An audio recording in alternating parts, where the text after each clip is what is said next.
The sound of a pool cue hitting the rack at full speed is supposed to be satisfying, not terrifying. But if you are using one of those new budget carbon fiber shafts everyone is buzzing about, that sound might actually be your equipment literally disintegrating in your hands.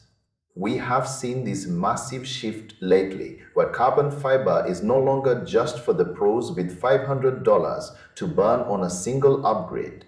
These newer, affordable options are flooding the market, promising 30 inches of aerospace-grade carbon fiber for a fraction of the cost.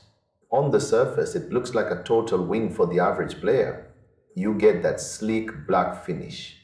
You get the waterproof durability that makes wood feel like ancient history.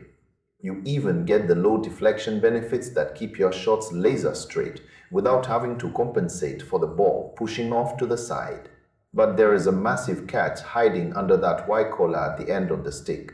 If you have been looking at the most popular budget carbon shaft on the market right now, you need to hear about the ferrule problem that is causing absolute chaos in the forums. Most people buy these things and think they are getting a steal. They spend maybe 150 or 180 bucks.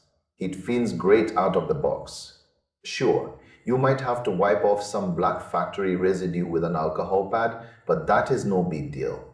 The real nightmare starts when you try to use the specialized brick version of the shaft. See? The manufacturer decided to use the exact same brittle acrylic material for the ferrule on both their standard blade shafts and their heavy-duty brake shafts. That white collar is the only thing standing between the carbon tube and the leather tip. When you are just stroking a regular shot, it holds up okay. But when you lean into a brick with every ounce of power you have, that acrylic cannot handle the stress. Players are reporting the entire end of the cue just ripping clean off in the middle of a game. Picture the look on your face when your gear snaps while you are trying to impress the table. To make matters worse, the warranty on these budget sticks is often a measly 30 days. If your gear decides to explode on day 31, you are basically out of luck. It is incredibly frustrating because the carbon tube itself is actually fantastic. It has a smooth finish that glides through your fingers. It uses a professional taper that stays consistent throughout your stroke. It performs almost as well as the high-end brands that cost 3 times as much. The fix is actually ridiculously simple and cheap. But the company just won't do it.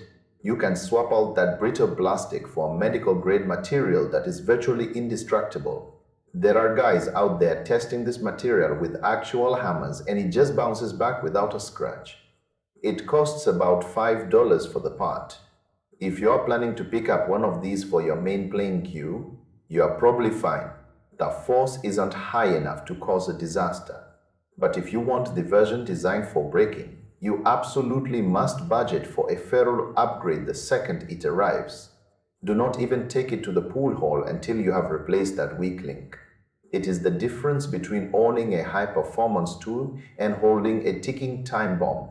It is wild that such a small, cheap component can totally ruin the reputation of an otherwise great product. You really have to do your homework before you trust your game to these budget-friendly alternatives. Once you fix that one tiny flaw, you honestly have one of the best values in the entire sport. Just don't let a $5 piece of plastic be the reason your night ends early. You get the performance of the legends without the legendary price tag, provided you are willing to do a little bit of your own maintenance right out of the gate. It is a strange compromise to make, but for many players, saving $300 is worth the extra effort of a quick hardware swap. For anyone who has ever felt the sting of overpaying for gear, this is the kind of insider knowledge that levels the playing field. You are essentially getting a top-tier experience for an entry-level price, as long as you are smart enough to look past the marketing and fix the one corner the manufacturer decided to cut. It is about being a savvy player who knows their gear inside and out. Don't be the person whose night is ruined by a preventable equipment failure. Take control of your setup and play with confidence, knowing you have a stick that can actually handle the heat.